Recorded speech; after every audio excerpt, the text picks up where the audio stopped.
بسم اللہ الرحمن الرحیم۔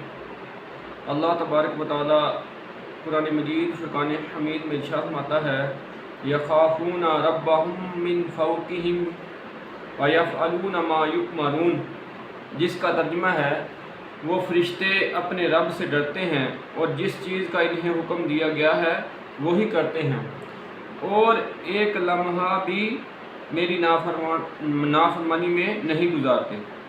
حضرت علامہ ابو لیث رحمۃ اللہ علیہ فرماتے ہیں کہ ساتویں آسمان پر اللہ تعالیٰ کے ایسے فرشتے ہیں کہ انہیں اللہ تعالیٰ نے جب سے پیدا کیا ہے برابر سجدہ میں ہیں اور اللہ تعالیٰ کے عذاب سے انتہائی خوف زدہ ہیں۔ قیامت کے دن جب وہ سجدہ سے سر اٹھائیں گے تو کہیں گے سبحانک ما عبدناک حق عبادتک، اے اللہ تو پاک ہے، ہم تیری کما حق عبادت نہیں کر سکے۔ اللہ تبارک و تعالیٰ نے ایسے فرشتے پیدا کیے ہیں کہ جو جب سے پیدا ہوئے ہیں تب سے وہ سجدے میں، تو جب وہ سر اٹھائیں گے تو یہی کہیں گے کہ یا اللہ ہم تیری عبادت اس طرح نہیں کر سکے جس طرح کرنے کا تیرا حق ہے۔ نبی کریم صلی اللہ تعالیٰ علیہ وآلہ وسلم نے ارشاد فرمایا جب کوئی بندہ خوف الہی سے کانپتا ہے تو اس کے گناہ اس کے بدن سے ایسے جڑ جاتے ہیں جیسے درخت کو ہلانے سے اس کے پتے جڑ جاتے ہیں۔ جب بندہ اللہ تبارک و تعالیٰ کے خوف سے لرزتا ہے، اس پر کپ کپی طاری ہوتی ہے، اللہ تعالیٰ کا خوف اس پر طاری ہو جاتا ہے، تو اس خوف کی وجہ سے نبی کریم صلی اللہ تعالیٰ علیہ وآلہ وسلم نے فرمایا اس کے گناہ اس طرح اس کے بدن سے جڑ جاتے ہیں جس طرح درخت کو ہلانے سے اس کے پتے جڑ جاتے ہیں۔ جب درخت سوکھا ہو نا تو اس کو ہلایا جائے تو اس کے جو پتے ہلانے سے جڑتے ہیں، تو فرمایا مثال دی گئی ہے کہ جس طرح درخت کو ہلانے سے اس کے پتے جڑتے ہیں، تو اسی طرح جب بندہ اللہ کی بارگاہ میں توبہ کرتا ہے، اللہ کا خوف اس کے دل میں آتا ہے تو وہ لرز جاتا ہے اور اللہ تعالیٰ کی طرف رجوع کرتا ہے، تو اللہ کے محبوب صلی اللہ علیہ وسلم نے فرمایا کہ اللہ تبارک و تعالیٰ اس کے گناہوں کو مٹا دیتا ہے، اس کے گناہوں کو ختم کر دیتا ہے، ایسے ہی جس طرح کے درخت کو ہلانے سے اس کے پتے جڑ جاتے ہیں۔ ایک واقعہ ملتا ہے کہ بنی اسرائیل میں ایک عابد تھا، اسے تنگ دستی نے گھیر لیا۔ ایک اللہ کا نیک بندہ تھا تو اس کو تنگ دستی نے گھیر لیا۔ جب وہ بہت پریشان ہوا تو اپنی عورت سے کہا جاؤ کسی سے کچھ مانگ کر لاؤ۔ عورت نے ایک تاجر کے یہاں جا کر کھانے کا سوال کیا۔ تاجر نے کہا اگر تم میری آرزو پوری کر دو تو جو چاہو وہ لے جانا۔ عورت بیچاری چپ چاپ خالی ہاتھ گھر لوٹ آئی۔ بچوں نے جب ماں کو خالی ہاتھ آتے دیکھا تو بھوک سے چلانے لگے اور کہنے لگے امی ہم بھوک سے مر رہے ہیں، ہمیں کچھ کھانے کو دو۔ عورت دوبارہ اسی تاجر کے ہاں لوٹ گئی اور کھانے کا سوال کیا۔ تاجر نے پھر وہی بات کی۔ عورت رضامند ہو گئی، مگر جب یہ دونوں تخلیہ میں پہنچے تو عورت خوف سے کانپنے لگی۔ دونوں ایک کمرے میں جب پہنچے تو تاجر نے جب اس کی طرف ہاتھ بڑھانا چاہا تو عورت کانپنے لگی۔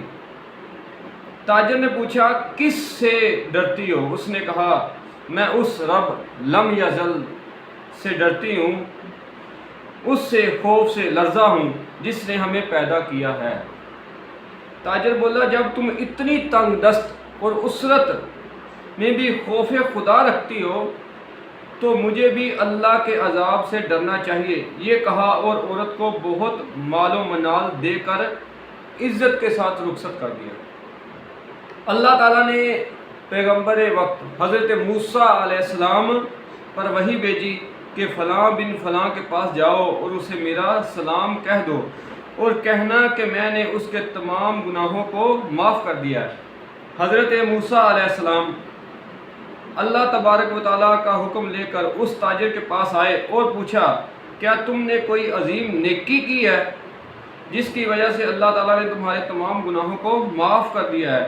جواب میں تاجر نے مذکورہ تمام واقعہ اس حضرت موسیٰ علیہ السلام کو سنایا۔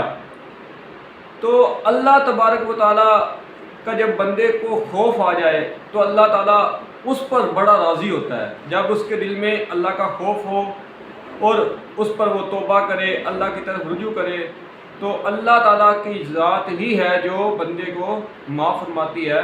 تو اللہ تبارک و تعالیٰ کو توبہ بہت پسند ہے۔ اس کے خوف سے آنسو بہانا، اس کی طرف رجوع کرنا، یہ اللہ تبارک و تعالیٰ کو بہت پسندیدہ عمل ہے اللہ تعالیٰ کے ہاں۔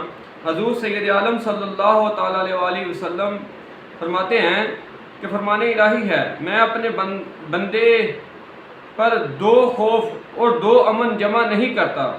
جو شخص دنیا میں میرے عذاب سے ڈرتا ہے میں اسے آخرت میں بے خوف کر دوں گا، لیکن جو دنیا میں میرے عذاب سے بے خوف رہتا ہے میں اسے آخرت میں خوف زدہ کر دوں گا۔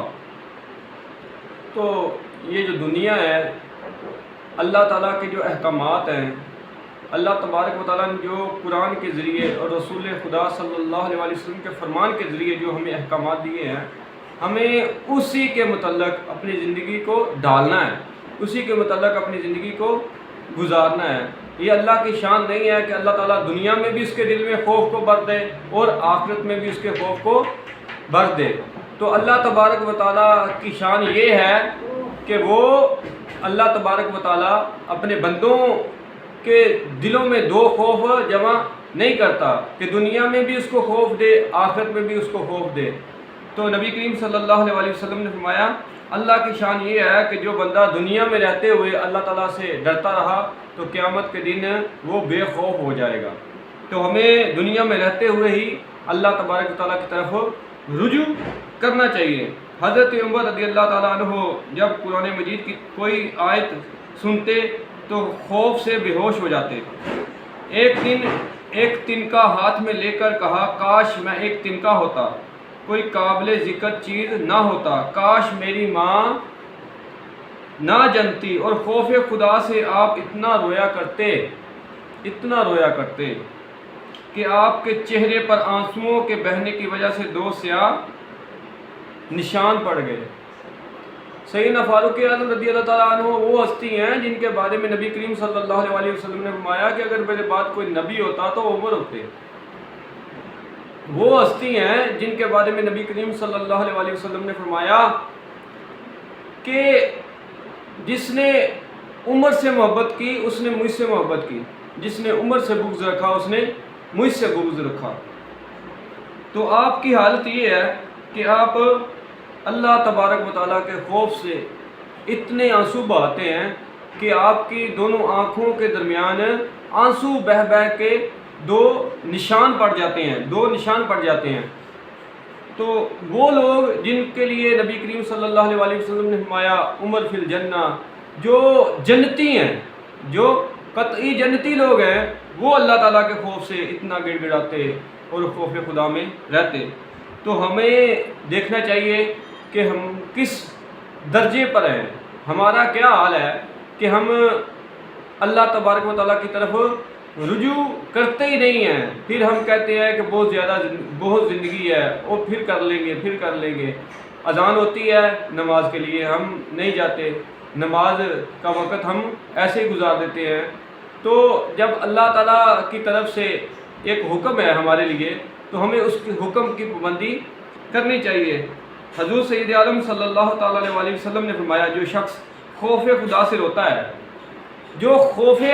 روتا ہے وہ جہنم میں ہرگز داخل نہیں ہوگا، اسی طرح جیسے دودھ دوبارہ اپنے تھنوں میں نہیں جاتا۔ کہ جو اللہ تعالیٰ کے خوف سے رویا، اللہ تبارک و تعالیٰ کے محبوب صلی اللہ علیہ وسلم نے فرمایا کہ وہ شخص جو خوف خدا سے ہوتا ہے وہ جہنم میں ہرگز داخل نہیں ہوگا۔ اللہ تعالیٰ ہمیں اپنے پیارے حبیب صلی اللہ علیہ وسلم کی تعلیمات کے مطابق زندگی بسر کرنے کی توفیق عطا فرمائے، آمین۔